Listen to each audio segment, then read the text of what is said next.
संस्थापकाय च धर्मस्य सर्वधर्मस्वरूपिणे अवतारवरिष्ठाय रामकृष्णाय ते नमः। जननीं शारदां देवीं रामकृष्णं जगद्गुरुं पादपद्मे तयो श्रित्वा प्रणमामि मुहुर्मुहुः। नमः श्रीयतिराजाय विवेकानन्दसूरये सच्चित्सुखस्वरूपाय स्वामिने तापहारिणे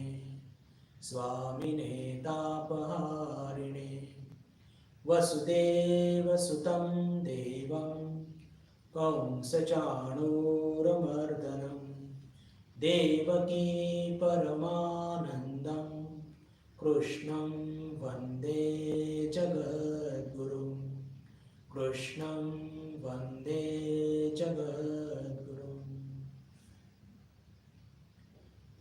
नमस्कार। आपल्या सर्वांचं पुनश्च एकदा भगवद्गीतेच्या प्रवचनमालेमध्ये मनपूर्वक स्वागत। आज शुक्रवार आणि ठरल्याप्रमाणे आज आपण भगवद्गीतेवर चर्चा करणार आहोत। आपल्या सर्वांना हे नक्कीच लक्षात आलं असेल की स्थान बदललं गेलेलं आहे। स्थान बदललंय फक्त, पण बाकी आपला यूट्यूबचं प्लॅटफॉर्म, विषय, त्याच्यानंतर वेळ सर्व तसंच तसंच आहे। विषयामध्ये प्रवेश करण्याच्या आधी एक छोटीशी नम्र विनंती करू इच्छितो की आपण या व्याख्यानाची वेळ संध्याकाळी 7 ते 8 अशी ठरवलेली आहे, पण आरती झाल्यानंतर आपल्या पुणे मठामध्ये ही एक परंपरा आहे की आपण आरती झाल्यानंतर एक भजन हे तिथे गात असतो। तर भजन झाल्यानंतर मग तिथून इथे येणं आणि ही पूर्वतयारी करणं यात एक थोडा वेळ जात असतो। तर साधारणपणे आपल्याला सुरुवात करता करता 7, कधी 5, कधी 7 वगैरे असा वेळ थोडीशी होणार आहे। तर तेवढी सूट मी आपल्या सगळ्यांशी मागतो आणि ही अशी विनंती करून आता आपण आपल्या आजच्या जो विषय आहे भगवद्गीता त्याच्यामध्ये प्रवेश करण्याचा आपण प्रयत्न करूया। मागच्या सोमवारी आपल्या सर्वांना लक्षात असेलच की आपण गीतेचा 29वा श्लोक त्याच्यावरती आपण चर्चा करत होतो आणि तो श्लोक काय होता? आश्चर्यवत् पश्यति कश्चिदेनम् आश्चर्यवत् वदति तथैव चान्यः आश्चर्यवच्चैनमन्यः शृणोति श्रुत्वाप्येनं वेद न चैव कश्चित्। या आत्मतत्वाचं सगळं काही आश्चर्याने भरलेलं आहे। का? तर पहा भगवान काय म्हणतात ते बघूया। एखादा महापुरुष या आत्म्याला आश्चर्याप्रमाणे पाहतो आणि तसाच दुसरा एखादा महापुरुष या तत्वाचे आश्चर्याप्रमाणे वर्णन करतो। तसेच आणखी एखादा अधिकारी पुरुषच याच्याविषयी आश्चर्याप्रमाणे ऐकतो आणि कोणी तर ऐकूनही त्याला जाणत नाही। सगळंच काही विलक्षण आहे। आणि जे महत्वाचं जे आपल्या पुढे मांडायचं बंधू भगिनींनो ते असं की पहा इथे शब्द काय वापरलाय? एखादा महापुरुष, म्हणजे ज्यांनी आत्मतत्व जाणलं आहे त्यांच्या संदर्भात या सगळ्या गोष्टी सुरू आहेत। एखादा महापुरुष या आत्म्याला आश्चर्याप्रमाणे पाहतो आणि तसाच दुसरा एखादा महापुरुष या तत्वाचे आश्चर्याप्रमाणे वर्णन करतो। तसेच आणखी एखादा अधिकारी पुरुषच याच्याविषयी आश्चर्याप्रमाणे ऐकतो आणि कोणी तर ऐकूनही त्याला जाणत नाहीत। अर्थातच चौथी ओळ ही आपल्यासारख्या साधारण साधकाकरता सांगितली गेलेली आहे, वेगळ्याने सांगायला नकोच। तर आपण याची एक सखोल चर्चा करण्याचा प्रयत्न करूया. पहिलीच ओळ, आश्चर्यवत पश्यति कश्चित एनम. मागच्या वेळेस आपण चर्चा केली होती, एकदम शेवटी आपल्या सर्वांना ते नक्कीच लक्षात असेल काय की एनम हा शब्द म्हणजे हा आत्मा या संदर्भात हा वापरला गेलेला आहे आणि याच्या आधी सुद्धा अनेक ठिकाणी या शब्दाचा वापर झालेला आहे. एनम एनम जवळपास 5 ते 6 श्लोकापासून या शब्दाची पुनरावृत्ती झालेली आहे. आणि जसं की आपण मागच्या वेळेस चर्चा केली होती बंधू भगिनींनो, की हा आत्मा असं का भगवान या एनम एनम असा शब्द का उच्चारत आहेत? कारण की हे आत्मतत्व आपल्या एकदम जवळच आहे. तो आत्मतत्व असं शब्द वापरला गेलेला नाहीये. तो म्हणजे साधारणपणे आपण केव्हा वापरतो? जेव्हा एखादी वस्तू खूप आपल्यापासून दूर असते. या जगामध्ये आपल्या सर्वात जवळची वस्तू काही असेल तर ते आत्मतत्व, सगळ्यात जवळची.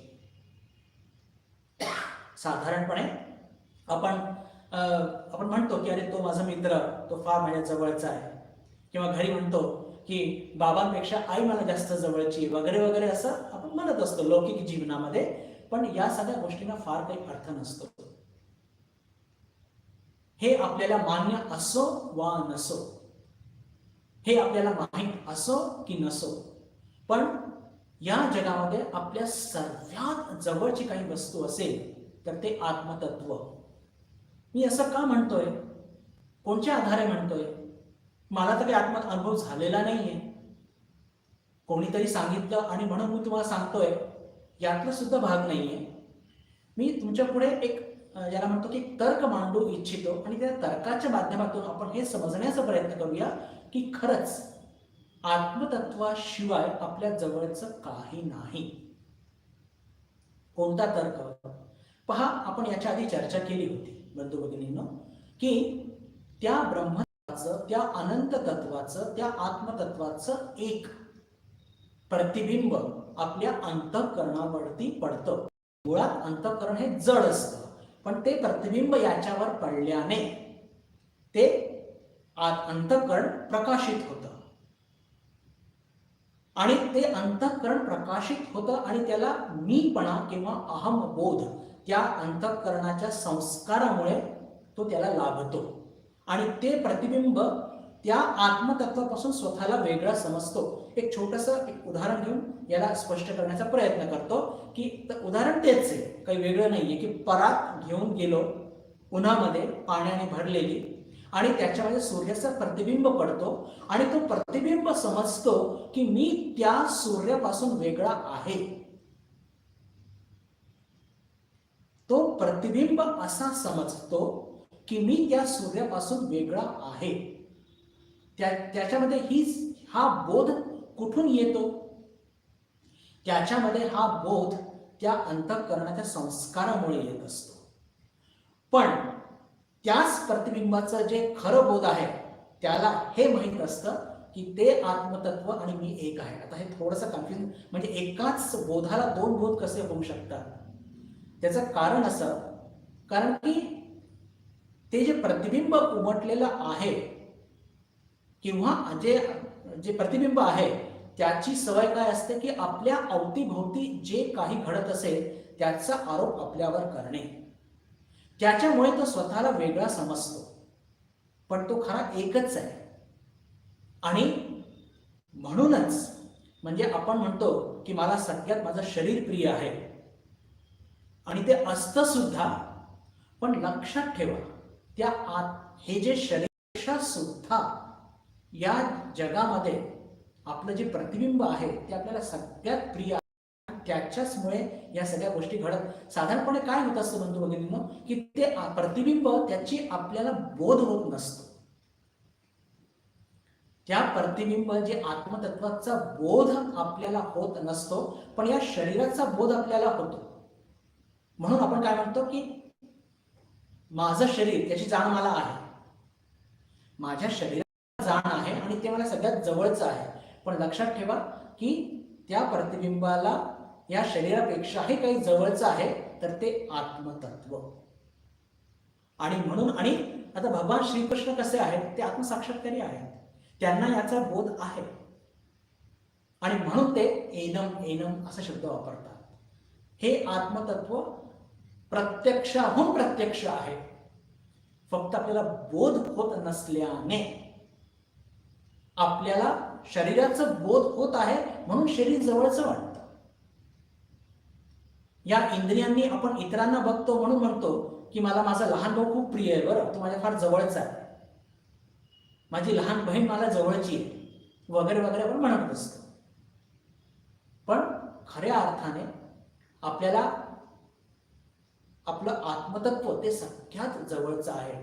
त्याला त्याच्या संदर्भात आपल्याला माहीत नाहीये, त्याचा बोध होत नाहीये. म्हणून आपण असं म्हणतो की का तर मी स्वतःला प्रिय आहे किंवा मला माझी लहान बहीण मला प्रिय आहे असं म्हणतो आपण. पण भगवान श्रीकृष्णांना हे चांगली आत्मसाक्षात्कारी महापुरुष असल्याने त्यांना ही चांगलीच जाण आहे. काय की आपल्या सगळ्यात जवळचं काय आहे, तर हा आत्मा. आणि म्हणून ते एनम आत्मानम हे सारखं सारखं व्यवहार करतात. असो, तर पुढे जाऊया. आश्चर्यवत पश्यति कश्चितेनम. आता फक्त या ओळीलाच घेऊन आपण थोडी चर्चा करणार आहोत. आश्चर्यवत पश्यति कश्चितेनम. कश्चित म्हणजे फार कमी लोक. किती कमी लोक आपण ते करणार आहोत. पण त्याच्या आधी आश्चर्य सारखं बघण्यासारखं काय पहा. आपण आपल्या लौकिक जीवनामध्ये ज्या गोष्टींना आश्चर्यासारखे बघतो आणि जे आत्मसाक्षात्कारी महापुरुष याचा उल्लेख केला गेला, मी जे आता ज्याचा अर्थ वाचला, आणि ते आत्मतत्वाला बघतात, त्यांचं जो आश्चर्य आणि आपला आश्चर्य याच्यामध्ये फार मोठा अंतर आहे. का आणि कसा त्याची थोडी चर्चा करूया. की पहा, आपला जो लौकिक अनुभव आहे, कल्पना करा आपण एखाद्या प्रदर्शन बघायला गेलोय फुलांची आणि त्याच्यामध्ये एक अभिनव विलक्षण गुलाब बघितला आणि तो विलक्षण आणि एकदा बिलकुल कधी न बघितलेला गुलाब, त्याला बघितल्यानंतर आपण आश्चर्यचकित होऊन जातो. खूप आश्चर्य आपल्याला वाटत असतं. आणि एवढंच नाही तर आपल्यासारखे अनेक लोक तिथे गर्दी करून त्या गुलाबाला बघत असतात की असा गुलाब मी आजपर्यंत बघितला नाही. पण आपलं ते आश्चर्य किती दिवस टिकतं? काही महिने, काही आठवडे, खूप जास्त झालं काही वर्ष. फोटो काढू मोबाईलमध्ये, पण 2-4 वर्षानंतर तो फोटो सुद्धा डिलीट करून टाकू आपण.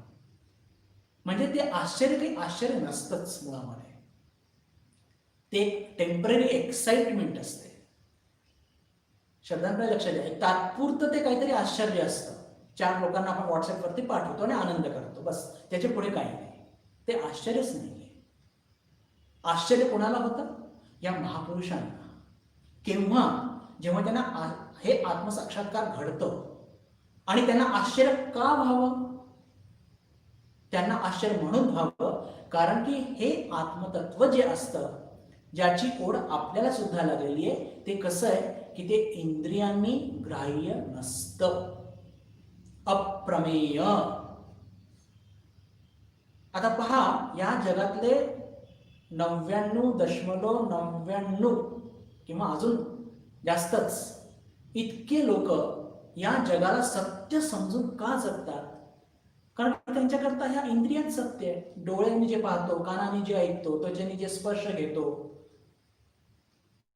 नाकाने ज्याचा श्वास घेतो, या सगळ्या गोष्टींच्या माध्यमातून आपल्याला जे काही गवसतं त्याला आपण सत्य म्हणतो. आणि याच्या पलीकडे सत्य काही नाहीच आहे, ही बिलकुल ठाम धारणा असते. पण जे महापुरुष असतात, हे महापुरुष कसे वागतात की नाही, याच्या पलीकडे काहीतरी आहे. त्याच्याकरता ते किती कसोशीने प्रयत्न करतात त्याची कल्पना सुद्धा नाही आपल्याला. आणि ते प्रयत्न करतात आणि त्यांना ते लाभतं. अप्रमेय म्हणजे कसं आहे, आत्मज्ञान हे लौकिक ज्ञानाप्रमाणे होत नसतं. कल्पना करा की मला हे माईक किंवा हे मोबाईल याचं ज्ञान प्राप्त करून घ्यायचंय, तर हे डोळ्याने बघून त्याला उघडून त्याच्यात काय काय सर्किट्स आहेत, काय पीसीबी आहेत, काय चिप्स आहेत, सगळं स्टडी करून त्याचं ज्ञान मला मिळू शकतं. त्याच्याकरता मला काय, डोळे, बुद्धी, माझे कर्मेंद्रिय हे सगळं लागणार. पण आत्मतत्व कसं असतं, आत्मतत्वाचं ज्ञान प्राप्त करण्याकरता कर्मेंद्रिय आणि ज्ञानेंद्रिय हे दोन्हीही कामी येत नाही. आणि म्हणून हे जे आत्मसाक्षात्कारी महापुरुष जे असतात ते त्याला आश्चर्य का म्हणतात, की पहा, साधारण लोक ज्याला ज्ञान म्हणतात, लौकिक ज्ञान म्हणतात, त्याच्यापेक्षा हे ज्ञान किती वेगळं आहे.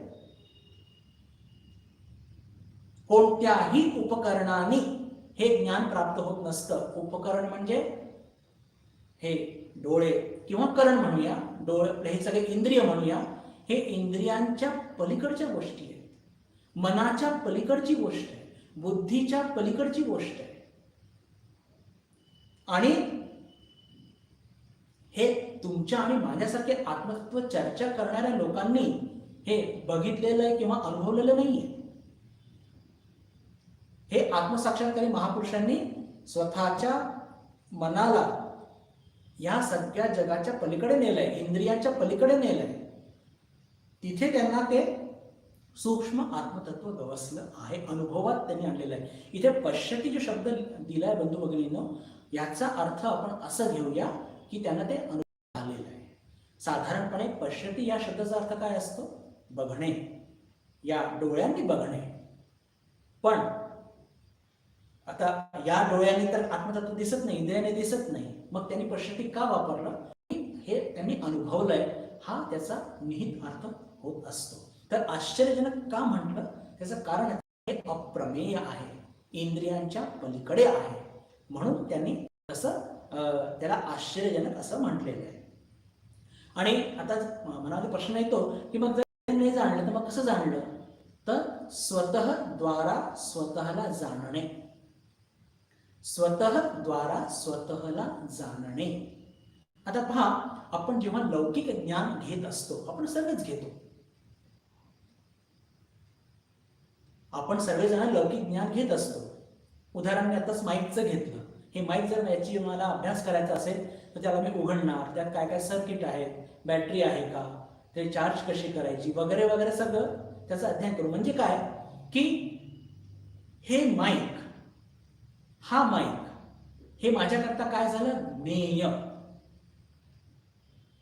आणि ज्या उपकरणांच्या माध्यमातून या माईकचा मी अभ्यास करणार, उपकरण म्हणजे स्क्रूड्रायव्हर वगैरे तर आहेतच, पण त्याच्या व्यतिरिक्त अजून कोणते उपकरण लागणार, डोळे लागणार, हात लागणार, कर्मेंद्रिय आणि बुद्धी लागणार.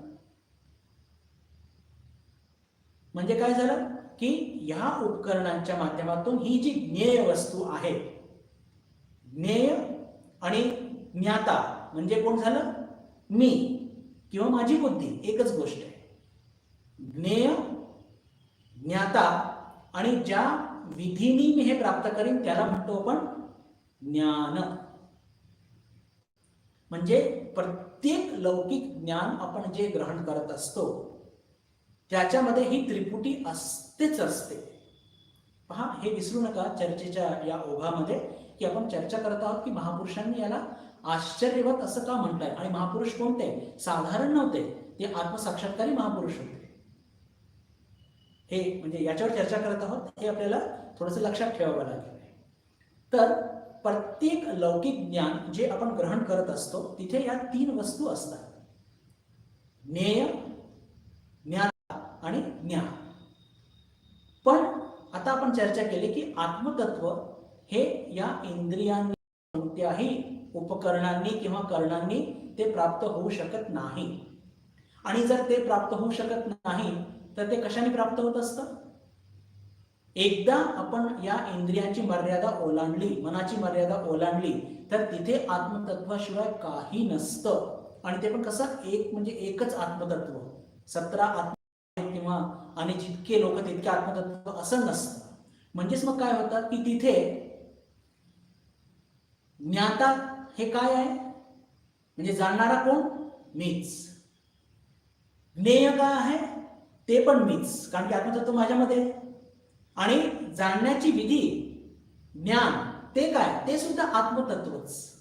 म्हणजे काय की ज्ञाता हे पण आत्मा, ज्ञान आत्मा, आणि ज्ञेय याला जाणायचंय ते सुद्धा आत्मा. म्हणजे काय, हे तिघही एक झाले, ही त्रिपुटी तिथे राहत नाही.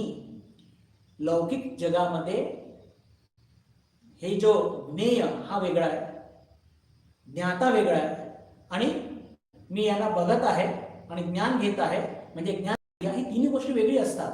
पण आत्मतत्व प्राप्त झाल्यानंतर ज्ञेय वस्तू म्हणजे जिला प्राप्त करून घ्यायची आहे, अनुभवात आणायची आहे, ती आत्मा.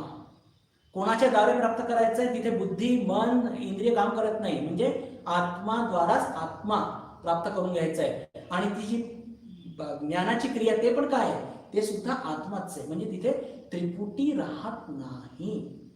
तुकाराम महाराजांचं सुंदर वगैरे याचा उल्लेख मी अनेक वेळा केलेला आहे. सांडिली त्रिपुटी दीप उजळला घटी. घटी म्हणजे हे शरीर. म्हणजे ज्या दिवशी आपली ही त्रिपुटी सांडून जाईल, आपलं मन या इंद्रियांच्या राज्यातून पलीकडे जाईल, मनाच्या राज्यातून पलीकडे जाईल, तेव्हा काय होईल, ही त्रिपुटी राहणार नाही. आणि त्रिपुटी राहणार नाही म्हणजे काय होईल, ते आत्मसाक्षात्कार आपल्याला होईल. आणि हे किती आश्चर्यकारक आहे की ते ज्ञान होत आहे, म्हणजेच काय, स्वतःचं ज्ञान, स्वतःच्याच द्वारा. तिथे कोणतेही उपकरण किंवा करण नाहीये. हे आत्मसाक्षात्कार कसं आहे बंधू भगिनींनो, त्याला पहा, खूप सुंदर सुंदर उपमा दिल्या गेलेल्या आहे. हे काय आहे, करण निरपेक्ष. आत्मज्ञान कसं आहे, करण निरपेक्ष. निरपेक्ष म्हणजे काय, की जिथे कोणतेही करण किंवा उपकरण लागत नाही. आता मला हे माईक जर स्टडी करायचं आहे, तर मला डोळे, बुद्धी हे सगळं लागणार आहे, स्क्रूड्रायव्हर, माझे हात. पण आत्मज्ञान प्राप्त करण्याकरता ते संपूर्णपणे निरपेक्ष, तिथे कोणतेही करण लागत नाही, उपयोगीचेच नाही, तिथे त्यांचा उपयोगच मुळात नाही. करण निरपेक्ष. आणि लौकिक ज्ञान कसं असतं, करण सापेक्ष असतं. तिथे कारण आपल्याला लागतातच, त्याच्याशिवाय आपण प्राप्त करू शकत नाही. डोळे लागणार, बुद्धी लागणार, इंद्रिय लागणारच आपल्या सगळ्या. म्हणून काय की आत्मतत्व कसं आहे, आत्मसाक्षात्कार कसा आहे, आणि त्याला आश्चर्य का सांगितलंय, कारण की ते करण निरपेक्ष आहे. स्वतःद्वारा स्वतःचीच अनुभव करून घेणे, आणि ते स्वतःद्वारा, स्वतः म्हणजेच आत्मतत्वद्वारा. ब्रह्मविद ब्रह्मैव भवती, छांदोग्य उपनिषदची ही भाषा आहे. त्याच्याशिवाय हे आत्मतत्व गवसणार नाही, अनुभवात येणार नाही. इंद्रिय निरपेक्ष सुद्धा म्हणतात का, कारण की इंद्रियांच्या माध्यमातून हे ज्ञान प्राप्त होत नाही. बुद्धी निरपेक्ष सुद्धा म्हणतात. स्वतःद्वारा स्वतःच अनुभव करणे. आपण आत्ता जे करत आहोत ते काय करत आहोत, स्वतःद्वारा. म्हणजे आपण त्या प्रतिबिंबाचा उपयोग करतोय, पण तो कसा करतोय, या शरीराकरता किंवा मन करता किंवा बुद्धी करता. त्याच्या पलीकडे मी मदत जात नाही. मी माझ्या हाताने स्पर्श केला, तर माझ्या शरीराची जाण मला होत आहे. म्हणजेच काय की मी माझ्या शरीराच्या संदर्भात मला तो बोध होत आहे. मला मनाचा बोध केव्हा होतो, मला मनाचा बोध केव्हा होतो, की जेव्हा मला काहीतरी आनंद होतो. आणि त्या म्हणतात, महाराज आज खूप खुश दिसतात आहे. हो, काहीतरी आनंदाची बातमी आहे. किंवा आपण बघतोच आपल्या दैनंदिन जीवनामध्ये काहीतरी आपल्या मनासारखं झालं, आपण खुश होतो. तर ती अनुभूती कुठे होते, तर जिथे आपल्या बोधाला, मी थोडं टेक्निकल शब्द वापरतोय, पण पहा, ही टर्मिनॉलॉजी तुम्हाला एकदा कळली ना, म्हणजे काही नाहीये याच्यामध्ये. हा आपल्याला हर्ष किंवा दुःखाचा बोध, कोणी आपला अपमान केला, तो नेमका कुठे होतो, तो आपल्या मनात होतो. म्हणजे त्यावेळेस आपला जो बोध आहे तो मनाशी निगडीत असतो. एखाद्या वेळेस आपण काहीतरी फार गहन चिंतन करत असतो, काहीतरी विचार करत असतो, काहीतरी निर्णय घेत असतो, तेव्हा आपला तो बोध, ते आत्मतत्व बुद्धीशी निगडीत असतं. आणि हे सगळे जे बदल घडत असतात ना, हे मायक्रो सेकंड्स मध्ये घडत असतात बघा. म्हणजे जर तुम्हाला कोणी प्रश्न विचारला की शरीराचा बोध केव्हा होतो, जेव्हा आपल्याला भूक लागते, जेव्हा आपल्याला झोप येते, हे सगळे काय शरीर बोधाचे लक्षण आहेत. आणि आपण 99% शरीर बोधामध्येच असतो. जेव्हा खूप दुःख होतं किंवा खूप आपल्याला हर्ष होतो, आनंद होतो, तेव्हा त्या मनाच्या पातळीवरती असतो, पण त्याच्याच बरोबर शरीर बोधही असतो. गुलाबजाम खात असताना शरीर बोध पण होत आहे आणि मनाचा बोध सुद्धा होतो, आणि एट ए टाइम या तिन्ही गोष्टींचा बोध सुद्धा होऊ शकतो. काहीतरी गुलाबजाम खाता खाता काहीतरी विचार करतो की मला उद्या कुठेतरी जायचंय, जाऊ की नाही, तर एट ए टाइम तिन्ही गोष्टींचा बोध होऊ शकतो. पण आत्मतत्व ज्याला आश्चर्यवत पश्यती असं म्हटलेलं आहे, त्याचं म्हणण्याचा अर्थ काय की हे इंद्रिय निरपेक्ष, मननिरपेक्ष, बुद्धिनिरपेक्ष, कर्मनिरपेक्ष आहे. या सगळ्या गोष्टी इथे काहीही कामी लागत नसतात. अजून एक कारण आहे, अनेक कारण आहेत, त्यातलं अजून एक कारण असं आहे की या आत्मतत्वाला ज्यांनी त्याला याचा अनुभव घेतला त्याला आश्चर्य असं का म्हटलेलं आहे, कारण की हे स्वयंप्रकाश आहे. स्वयंप्रकाश म्हणजे काय? स्वयंप्रकाशित, स्वयंप्रकाशमान असं सुद्धा म्हणतात. असं का म्हणतात की कल्पना करा की आपण एखाद्या खूप अंधारी खोली आहे आणि त्या अंधार खोलीमध्ये आपल्याला काहीतरी एक वस्तू आणायची आहे. तर आपण काय करतो, हातामध्ये एखादा टॉर्च घेतो किंवा समय घेतो किंवा एखादं लँटर्न घेतो आणि त्याच्या माध्यमातून त्या खोलीत जातो, ती वस्तू हुडकतो आणि घेऊन येतो. पण कल्पना करा की त्या खोलीमध्ये आधीपासूनच प्रकाश आहे. जर आधीपासून प्रकाश जर असेल तर मग आपण काय त्या खोलीमध्ये टॉर्च नेणार का? नाही. सरळ जाऊ ती वस्तू हुडकू आणि घेऊन येऊ. त्याला काही विशेष लागणार नाही, म्हणजे प्रकाश लागणार नाही. तर एक्झॅक्टली बंधू भगिनींनो, एक अजून उदाहरण घेऊ मग आपण सिद्धांताकडे येऊया की सूर्याच्या प्रकाशामध्ये आपण अनेक वस्तू बघत असतो. झाडे, झुडपे, दरी, डोंगर, बिल्डिंग्स, इमारती सगळं बघत असतो. पण सूर्याला बघायचं असेल तर त्याच्याकरता आपल्याला काही टॉर्च वगैरे लागतो का? नाही. सूर्याला बघण्याकरता वेगळा प्रकाश काहीही लागत नाही. सूर्याला बघण्याकरता वेगळा प्रकाश काहीही लागत नाही. बिलकुल त्याचप्रमाणे जसं सूर्य स्वप्रकाशमान आहे, स्वप्रकाशित आहे, तसंच हे आत्मतत्व सुद्धा स्वप्रकाशित आहे. आणि याला बघण्याकरता बाहेरचा कोणताही जड प्रकाश, शब्दांकडे लक्ष द्या, जड प्रकाश हे याची आवश्यकता नसते. या आत्मतत्वाला म्हणजे अनुभवात आणण्याकरता म्हणजे साधारण लौकिक गोष्टींना प्रकाश लागत असतो, पण या आत्मतत्वाला प्राप्त करण्याकरता कोणत्याही प्रकारचा प्रकाश तो स्वयंप्रकाशित आहे. आणि एवढंच नाही, त्याच्या प्रकाशाने हे सगळं जग प्रकाशित होत आहे. त्याच्या प्रकाशानेच तो सूर्य सुद्धा प्रकाशित होत आहे. बरोबर, लक्षात घ्या. ह्या सगळ्या गोष्टी आश्चर्यकारक आहे. का आश्चर्यकारक आहे? कारण की हे आत्मतत्व प्राप्त केल्यानंतर लक्षात येतात. आत्मतत्वाच्या प्रकाशाने सूर्य प्रकाशित होत आहे.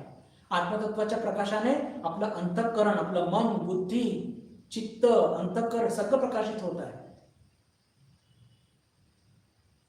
कठोपनिषदमध्ये अत्यंत एक सुंदर मंत्र आहे. त्या मंत्रामध्ये स्पष्ट केलेलं आहे की हे सगळे जे सूर्य, इंद्र, चंद्र, मृत्यू, हे सगळे लोक जे कामं करत आहे आपल्या आपल्या बिलकुल वेळेशीर, हे कोणाच्या धास्तीने? तर त्या एका आत्मतत्वाच्या धास्तीने. त्या एका आत्मतत्वाच्या धास्तीने ह्या सगळ्या जगामध्ये जो एका प्रकारचा एक सुरळीत, तो आपल्याला गोंधळ वाटतो, पण जे काही सुरू आहे तो राज्याध्यक्ष बसलेले आहेत आत्मतत्व, त्याच्या प्रकाशाने, त्याच्या शक्तीने हे सगळं सुरू आहे. पण हे सगळं केव्हा लक्षात येतं? हे आत्मतत्व गवसल्यानंतर, अनुभवात आल्यानंतर. म्हणून त्याला आश्चर्यवत असं म्हटलेलं आहे. आश्चर्यवत पश्यति कश्चिदेनम. म्हणून याला हे स्वयंप्रकाशित आहे. पण हे आज आपल्याला काही दिसत नाहीये. पण त्याचा सगळ्यात मोठा ज्याला म्हणतो की पुरावा काय, की पहा, हे शरीर जड आहे, माझं अंतःकरण जड आहे, पण तरी सुद्धा मी बोलतोय, तुम्ही सर्वजण ऐकत आहात. हे चैतन्य कुठून आलं? हा चैतन्याचा प्रकाश कुठून आला? हा त्या आत्मतत्वातूनच आलेला आहे. आज जरी आपल्याला हे बौद्धिक स्तरावरती थोडंसं तर्काने कधी पटतं कधी नाही पटत अशी दुलायमान स्थिती जरी आपली असली, पण लक्षात घ्या, ज्या दिवशी या महापुरुषांनी जे सांगितलेलं आहे हे अनुभवातून सांगितलेलं आहे. हे काही नुसते ज्याला म्हणतो की अंदाज पक्षी मारल्यासारखं नाही आहे. म्हणून ते म्हणतात आश्चर्यवत पश्यति कश्चित एनम. अजून थोडंसं पुढे जाऊया की आपल्या हे जे शरीर आहे, स्थूल शरीराच्या व्यतिरिक्त अजून 2 शरीर आपल्याकडे असतात. थोडक्यात त्याची चर्चा करूया. स्थूल शरीर याचा अनुभव आपण नेहमी घेत असतो. हे कशाने बनले? अन्न पाण्याने. आणि इंद्रियांनी आपण त्याचा अनुभव घेऊ शकतो. याच्या व्यतिरिक्त आपल्याला असतं एक सूक्ष्म शरीर. आणि ते कशाने बनलेलं असतं? तर 5 इंद्रिया, 5 कर्मेंद्रिया, अहंकार, चित्त, त्याच्यानंतर 5 सूक्ष्मभूत वगैरे असे जे 24 तत्व आहेत त्यांनी ते बनलेलं असतं. अष्टपुरी असं म्हणतात त्याला. त्याची अनुभूती का स्वप्नामध्ये होत असते. त्याची अनुभूती स्वप्नामध्ये होते आणि फक्त बुद्धीच त्या सूक्ष्म शरीराला जाणू शकतं झोपेमध्ये. आणि तिसरं असतं कारण शरीर. कारण शरीर हे जेव्हा आपण गाढ झोपी गेलेलं असतो तेव्हा बुद्धी सुद्धा आपली असते. तेव्हा ती बुद्धी ज्याला म्हणतो आपण, त्या बुद्धी जी असते ती पण झोपी गेलेली असते आणि तिथे फक्त आपण आत्मतत्वाच्या बिलकुल समोरासमोर असतो, जरी ती तामसिक अवस्था असते. तर ह्या 3 शरीर फक्त नुसतं ऐकून ठेवा. पण हे 3 शरीर सुद्धा सत्य नाही. का सत्य नाही? कारण की हे 3 शरीर बदलत असतात, सतत बदलत असतात. आणि आपण याच्या आधी चर्चा केलेली आहे की जेव्हा कोणताही म्हणजे ज्या गोष्टी बदलत असतात त्या सत्य नाही, ते सत नाही. मग सत काय आहे? तर ते फक्त आत्मतत्व. आणि हे आत्मतत्व पहा, स्थूल शरीर जाणायचं असेल तर आपल्या इंद्रिय आपल्याला सहाय्य करतात. सूक्ष्म शरीर जाणायचं असेल आपली बुद्धी काम करते. आणि कारण शरीर जाणायचं असेल तर ते झोपेमध्ये जाणणं थोडंसं अशक्यच आहे. थोडं काय अशक्यच आहे. पण तेव्हा आत्मतत्व त्याला जाणतो, ठीक आहे, वेदांत म्हणते म्हणून ऐकून घेतलं. पण त्याच्या पलीकडे जे आत्मतत्व आहे त्याला कसं जाणू शकतो? तर त्याला जाणण्याकरता इंद्रिय सक्षम नाही, बुद्धी सक्षम नाही. त्याला जाणण्याकरता फक्त आणि फक्त आत्मतत्वच त्याला जाणू शकतं. आणि म्हणूनच त्याला म्हणतात आश्चर्यवत. हा केवढा खोलवर विचार केलाय. हे टेक्निकल शब्द कदाचित ऐकून थोडासा आपल्याला हे वाटतं, पण हे फक्त ऐकून ठेवा बंधू. आणि जर तुम्ही मला विचारलं की मला सूक्ष्म शरीर दाखवा, मला कारण शरीर दाखवा, फिजिकली दाखवणं शक्य नाहीये. त्या अनुभवाच्या गोष्टी आहेत. फक्त स्थूल शरीर आपण त्याचा अनुभव घेऊ शकतो. पण आत्मतत्व म्हणण्याचा अर्थ काय? या इतके सगळ्या माध्यमातून मी तुमच्याकडे काय मांडू इच्छितो ते फक्त एवढं आणि एकच गोष्ट मांडू इच्छितो की इथे जे महापुरुष, आत्मसाक्षात्कारी महापुरुष काय सांगू इच्छित असतात की आत्मतत्व फक्त आत्मतत्वानेच जाणलं जाऊ शकतं. ते स्वयंप्रकाशित आहे आणि म्हणूनच ते ज्यांनी त्याला अनुभवलेलं आहे ते त्याला आश्चर्यजनक म्हणतात. आणि आपलं आश्चर्य कसं असतं? टेम्पररी असतं, काही दिवसाकरता, काही आठवड्याकरता, काही महिन्याकरता. पण हे आश्चर्य हे नेहमी करता असतं की हे कसं शक्य आहे? हे कसं शक्य आहे? एक फार सुंदर एक वाक्य वाचण्यात आलं होतं की आपले आपणाला जाणून घेणे म्हणजेच आत्मसाक्षात्कार करून घेणे. वा, सुंदर. आपले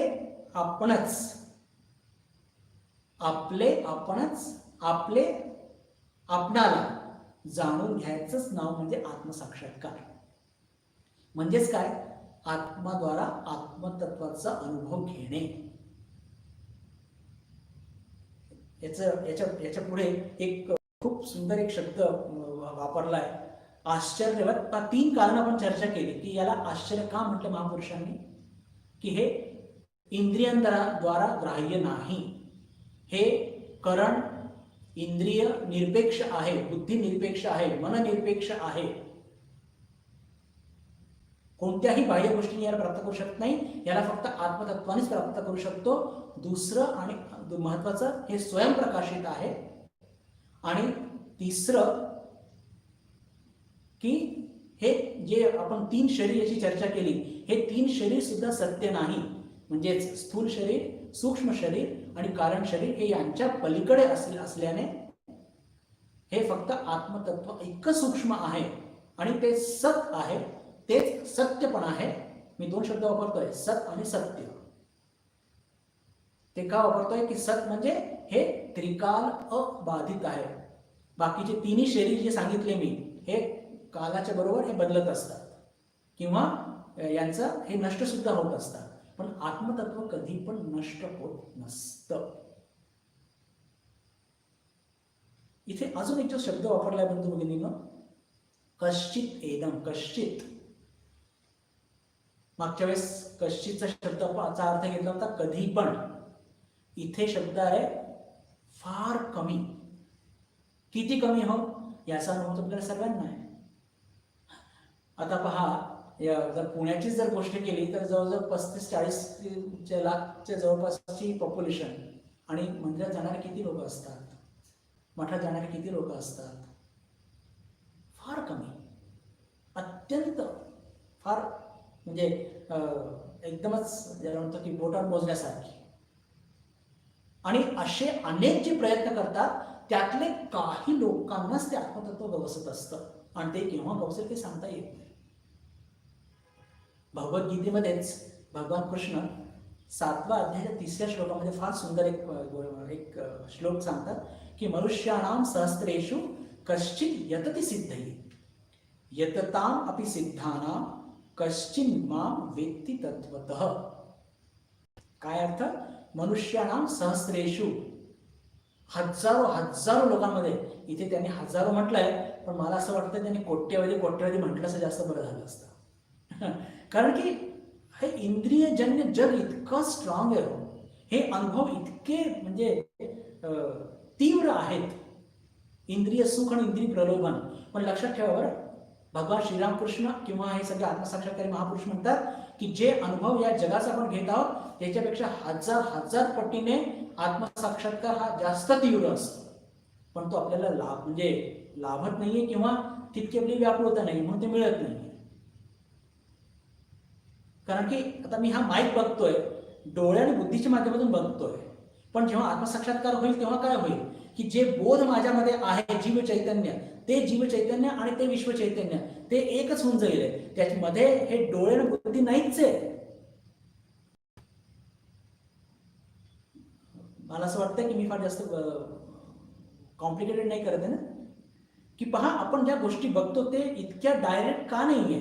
कारण की हे माईक मी बघतोय तर त्याच्याकरता मध्ये काय आहे, डोळे आहेत आणि माझी बुद्धी आहे. पण आत्मसाक्षात्कारमध्ये काय असतं की अंतःकरण आणि ते अनंत चैतन्य, म्हणजे त्या जे जीव चैतन्याचे सगळे संस्कार नष्ट झाले, अपुऱ्या वासना नष्ट झाल्या की तो बोध झालाच. मध्ये डोळे बुद्धी पार कुठे गेल्या काही लक्षात काही कळतच नाही. म्हणजे तो अनुभव खूप जास्त तीव्र असतो, हे सांगायचं आहे फक्त.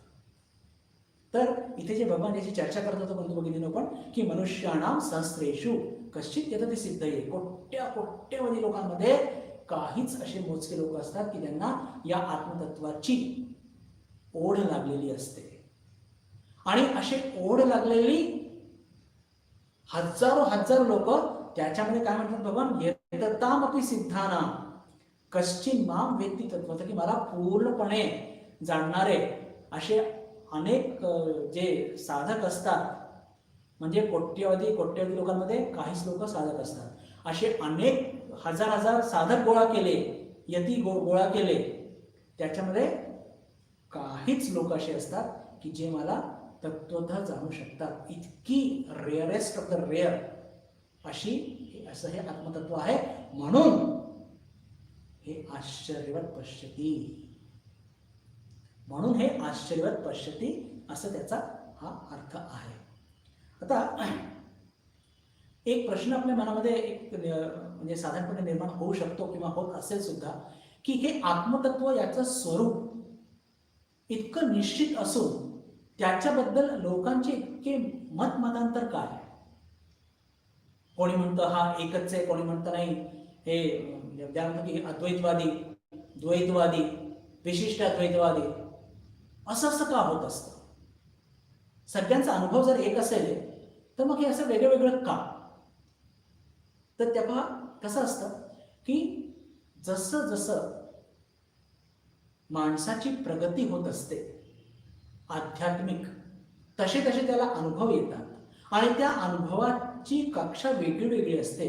ती कक्षा वेगळी वेगळी असल्याने त्या त्या कक्षेवरनं आचार्यांनी जे काहीही सांगितलं ते वेगवेगळं असणारच.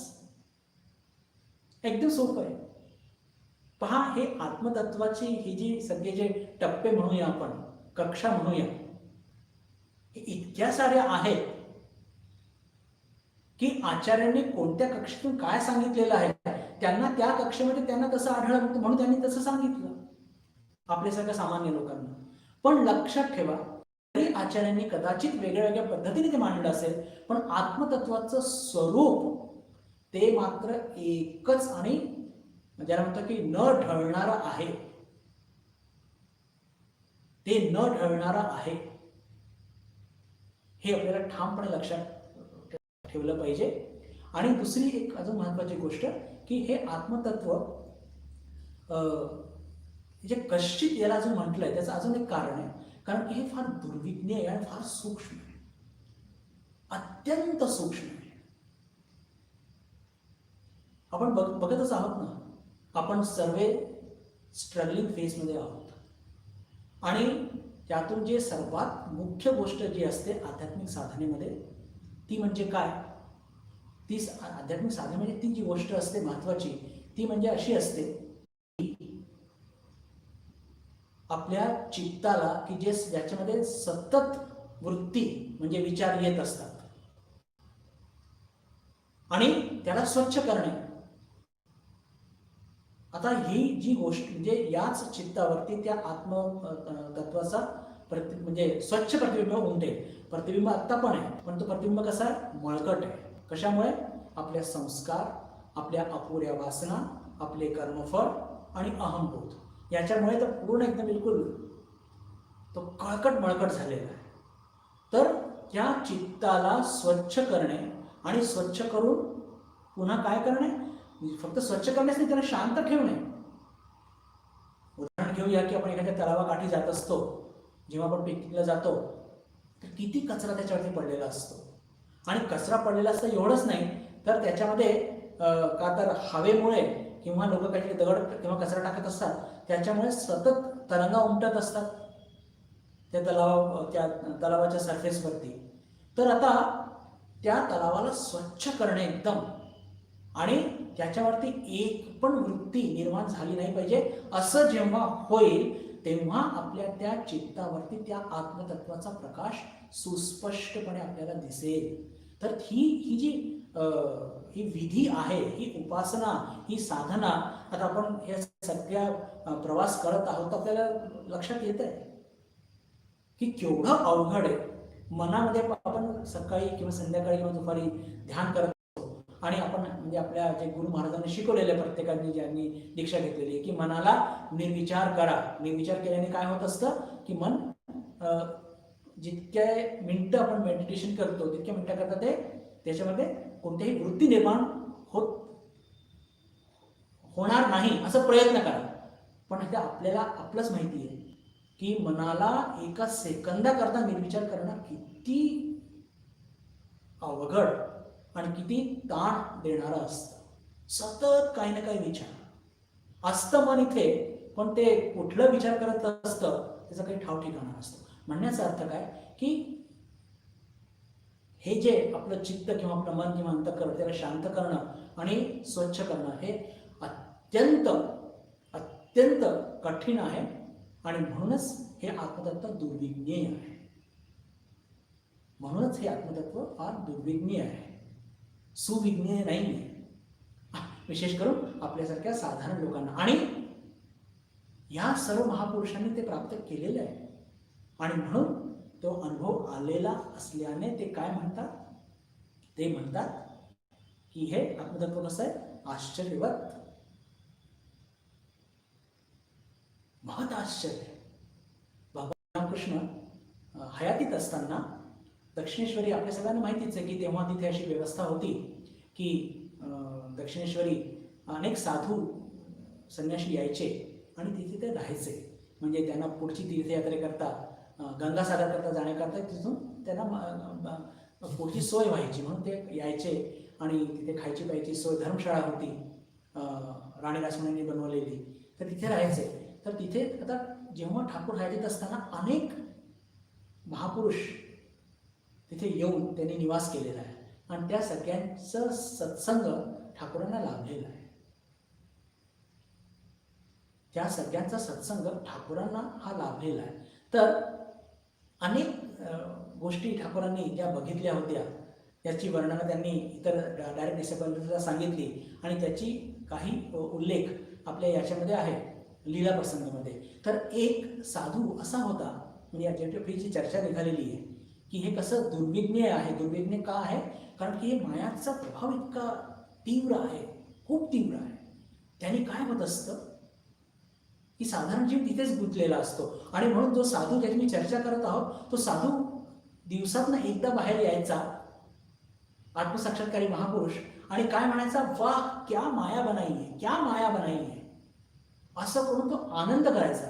तो असं का म्हणायचा, कारण की जे आश्चर्यवत आत्मतत्व आहे ते त्याला गवसलेलं होतं आणि साधारण जीव कसा गुंतलेला आहे या मायामध्ये याची अनुभूती त्याला स्पष्टपणे व्हायची, याची अनुभूती त्याला स्पष्ट व्हायची. आणि म्हणून तो त्याचा एक नियमसारखाच होता की तो ठरलेल्या विशिष्ट वेळी येणार आणि आल्यानंतर तो काय करणार, बस क्या माया बनाई है, क्या माया बनाई है, असं म्हणून तो आनंद करायचा, थोडा थोडी नाचायचा आणि पुन्हा आपल्या ध्यानाकरता निघून जायचा. म्हणण्याचा अर्थ काय की हे जे आत्मसाक्षात्कारी महापुरुष असतात बंधुभगिनींनो, या आत्मसाक्षात्कारी महापुरुषांना हा अनुभव आलेला असतो आणि त्यांच्याकरता हे आत्मतत्व अत्यंत विलक्षण आणि आत्मसाक्षात्कारी असतं आणि आत्मसाक्षात्कारी असल्याने हे त्याची विलक्षणता जाणवते. आपल्याला सुद्धा आज हे विलक्षणता म्हणजे फक्त बौद्धिक स्तरावरती जाणवत आहे, पण जेव्हा आपल्याला सुद्धा हे आत्मतत्व अनुभवात येईल, अनुभवात आल्यानंतर आपल्याला सुद्धा हे आपण आश्चर्यासारखे याच्याकडे आपण नक्कीच याच्याकडे बघत राहू असं म्हणणार नाही. त्याचा अनुभव आणि त्याचा आनंद हे आपण घेत राहणार आहोत. तर हे आश्चर्यवत पश्यती याची आपण चर्चा केली. आता आश्चर्यवत वदती तथैव चान्यः याची चर्चा आपण पुढच्या वर्गात करूया. विशेष करून म्हणजे आत्मतत्व मुखाने सांगता येत नाही, पण मग हे महापुरुष कसे सांगतात, कसे त्याच्याकडे इशारा देतात, हे आपण आता पुढच्या वर्गात बघूया. आपला पुढचा वर्ग सोमवारी याच वेळेस म्हणजे 7 ते 8 असं होणार आहे. पुन्हा एकदा ती सूचना मी सांगू इच्छितो जी मागे आत्ता सांगितली होती की आरती नंतर एक भजन गाण्याची परंपरा आपल्या पुणे मठात आहे. तर ते भजन झाल्यानंतर प्राथमिक पूर्वतयारी ही करण्यामध्ये थोडा वेळ जात असतो, तर त्याच्यानंतर आपण हे प्रवचन सुरू करत जाऊया. आणि म्हणून मुद्दामच वेळ दुसरी तिसरी काही न घेता 7 ते 8 हीच वेळ ठेवलेली आहे. तर तेवढी एक 5-1 मिनिट आपण सगळेजण द्याल अशी मी खात्री बाळगतो. आपल्या सर्वांशी पुन्हा सोमवारी भेट होईलच अशी आशा मनात ठेवून आपल्या सर्वांशी निरोप घेतो. नमस्कार. ओम शांती शांती शांती. हरि ओम तत्सत. श्रीराम कृष्णार्पणमस्तु.